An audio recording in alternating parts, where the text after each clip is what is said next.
Listen. You hear that sound? You might think it's the wind, but it's not. It sounds like a sustained musical note coming from the sand dunes themselves. This is the sound that has mystified generations. Marco Polo noticed it in the Gobi Desert. Ancient travelers have heard it in the Sahara. Even Charles Darwin puzzled over it in the Chilean desert. So far, no one has been able to explain what it is or why it happens. That's why Caltech engineers Melanie Hunt and Christopher Brennan are here at the Dumont Dunes in Death Valley, California.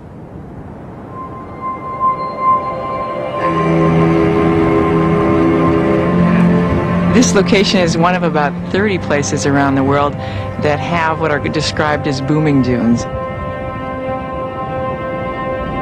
For the last 2 years, the Caltech team has been trying to figure out just what makes these 30 locations so unique. What about them causes the sand to sing?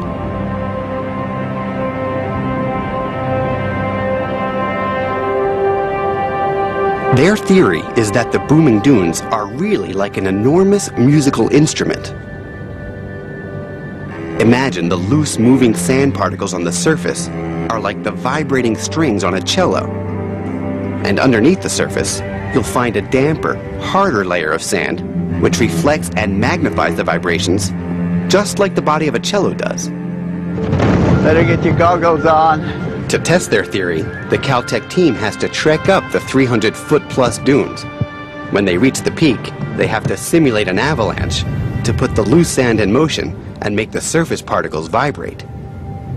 A task they've learned is best accomplished on the seat of their pants. Ready, set, go! Well, wait a minute, don't go too fast. But on this, their first run of the day, the dunes are silent. It's too bad, hardly booms at all. What could have gone wrong?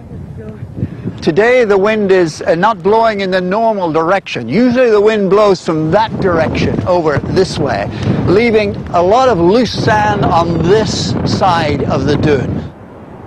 That missing loose sand has an unusual characteristic. The sand grains are almost all the same size, so that they resonate together.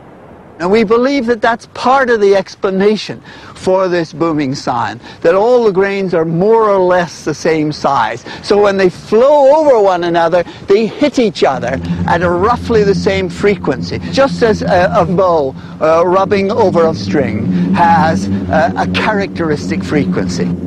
50 feet down the dune, they find what they think they've been looking for. A patch of loose sand that looks promising.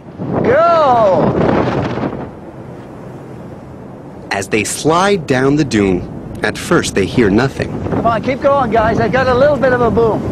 And then, suddenly... A little bit of a boom.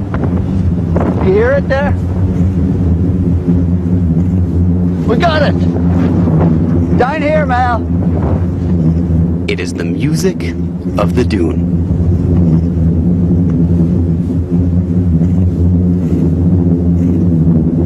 Not nearly as loud as it has been other times, but we still certainly heard it down there. To record and measure this booming sound, a seismic device called a geophone is buried just below the surface.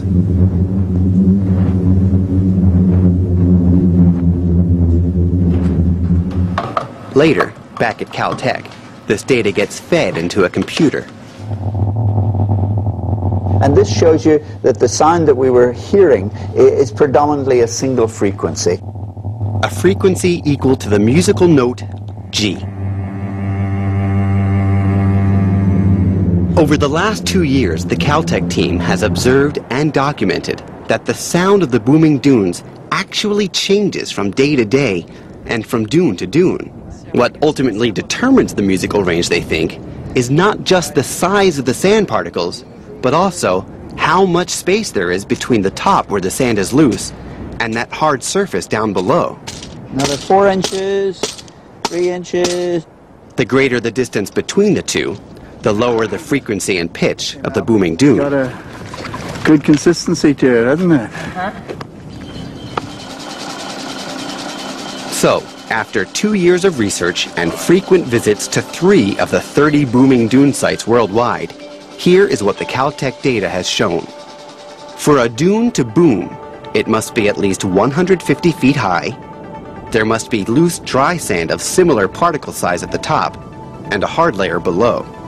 And the sounds recorded fall into the musical range of either an E, an F, or a G.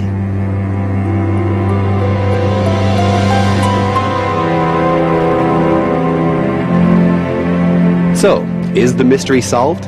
Well, not quite yet. There is much more documentation to be done. More readings needed to confirm their theories. But this resourceful team of scientists is hopeful that one day they will be able to prove their premise. And when they do, they can proudly claim that they accomplished it by the seat of their pants.